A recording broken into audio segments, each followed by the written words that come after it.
Datorren martxoaren 8an emakume trans eta boierak lanak egiteari utzi eta kaleak indarrez hartuko ditugu berriz ere. Egun honek lan handia suposatzen du aurretik eta posible izateko gure aldarrikapenak eta oinarri politiko batzuk zehazteko Baiera eta Biltzar Nazionalen bitartez antolatu izan gara eta herriko emakumeak batzar irekietara deitu eta ideiak elkarbanatu izan ditugu. Gure arteko solasaldi luze eta saretze irmoari esker, grebaren nondik norakoan bat egin eta aurten ere greba feminista hainbat esparrutan ematearen alde egingo dugu. Lan ordainduetan, lan ez ordainduetan eta baita doako lanetan ere. Horrez gain, sexualitatean, kontsumo ereduan, familian, hezkuntzan, arrazismoan, edertasun ereduan eta existitzen diren beste zapalkuntza eremu guztietara ere zabalduko da. Honela, greba feministak heteropatriarkatu kapitalistari planto egingo dio. Aurreko guztia kontutan hartuz, lehenik eta behin, erabat emakumen gain dauden zaintzen berregituratze soziala aldarrikatu nahi dugu. Honekin batera doako etxeko lanak salatzen ditugu, gehienetan emakumeok garelako horien arduradun bakarrak. Kontsumorako greba ere bada honakoa, martxoak 8 kontsumoari uko egin eta autogestioan oinarritutako beste kontsumo ereduak sustatzera animatzen zaituztegu.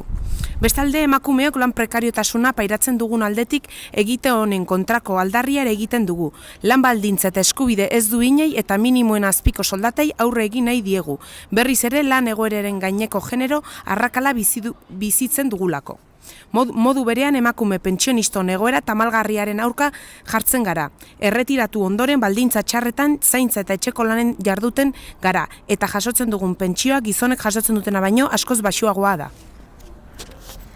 Arrazoi hauek eta beste batzuk direla eta emakumeok aurtengo greban historiaren erdigunea okupatzeko beste urrats bat emango dugu. Horretarako egituraketa eta botere erlazioak aldatzea exigituko dugu. Bizitza erdigunean kokatzeak gizartearen egituraketa osoari eragiten diolako. Argi daukagu, ez dugu azaleko aldaketarik nahi, eta emakumeen 100%ari bideratutako hobekuntza xumeekin ez gara konformatuko. Jakina da gaur egungo gizartean, bizitza batzuk beste batzuk baino balio handiagoa daukatela, eta gu hierarkia horiekin amaitzera etorri gara. Horretarako, guztiontzat bizigarriak lortzeko ardura kolektiboa eskatzen dugu. Instituzioek eta gizonezkoek ere beren gain hartu behar dituzte dagozkien zaintza ardura.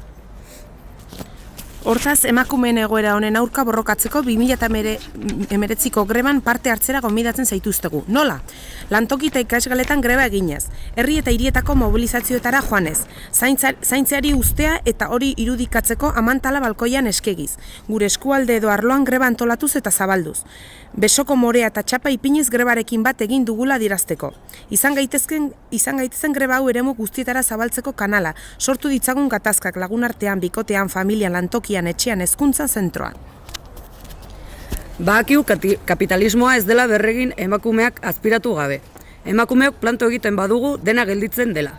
Beraz, sistemarekiko ustura eragiten eta paktu sozial berri bat eskatzeko goaz grebara. Enpleguaren sarbidetan eta jatorrian oinarritzen ez den herritartasun eredu inklusibo bati ateak irekiko dion ituna nahi dugu. Emakumeen eskubide sozial eta zibilak eskuratzeko eta lanaren esplotazioa, kapazitismoa, arrazakeria eta sexu generoaren arteko bereizketa gainditzeko borrokatzen arituko gara. Honekin guztiarekin, argi eta hotzen esaten dugu. Bizitza prekariorik ez, aniztasunaren aurkako indarkeria matxista eta heteroarauik ez, arrazakeriarik eta kolonialismorik ez, emakumeok heteropatriarkatu kapitalistari planto.